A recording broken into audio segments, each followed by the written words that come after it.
Hey everyone, today we have the story of Judah and Tamar. Judah married his oldest son to a woman named Tamar, but Yahweh considered immoral, and Yahweh put him to death. Judah said to Tamar, his daughter-in-law, "Stay as a widow in your father's household until my son Shelah grows up." He thought Shelah would die like his brothers had, so Tamar went off and lived in her father's household. After a long time, Tamar took off the clothing she wore as a widow, covered herself with a veil, put on makeup, and sat down on the road, since she realized that although Shelah had grown up, she hadn't been given to him as a wife.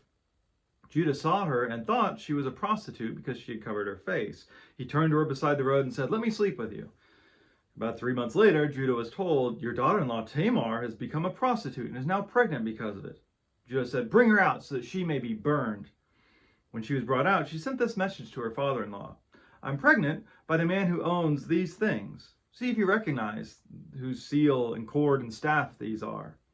Judah recognized them and said, "She is more righteous than I am, because I didn't allow her to marry my son Shelah." So who does what's right in this story?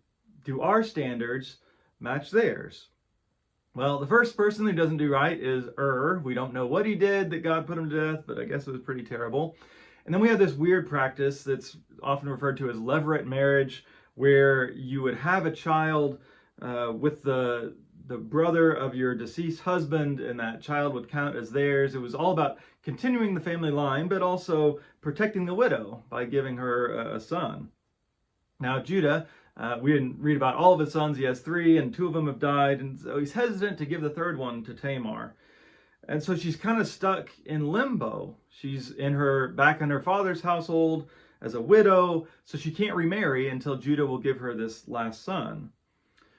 But years go by and she's out of options, so Tamar takes things into her own hands and gets pregnant with Judah by dressing like a prostitute.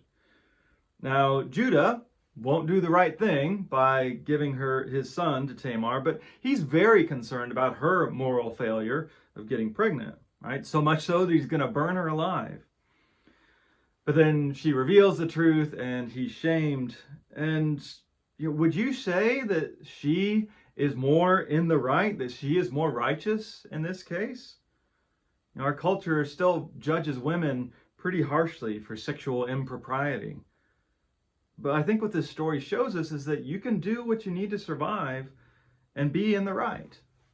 In a patriarchal society, this is what women have to do when men fail them. They didn't have any other options, and she is not judged for what she does here. See, righteousness is not about rules. It's about doing right by others, especially in Scripture for those who are on the margins, like widows and orphans and immigrants. Now, good does come out of this. In fact, this illicit relationship produces an ancestor of David and Jesus. Tamar actually makes it into Jesus' own genealogy. And so while most Christians would judge someone like Tamar, what we see is that God actually exalts her.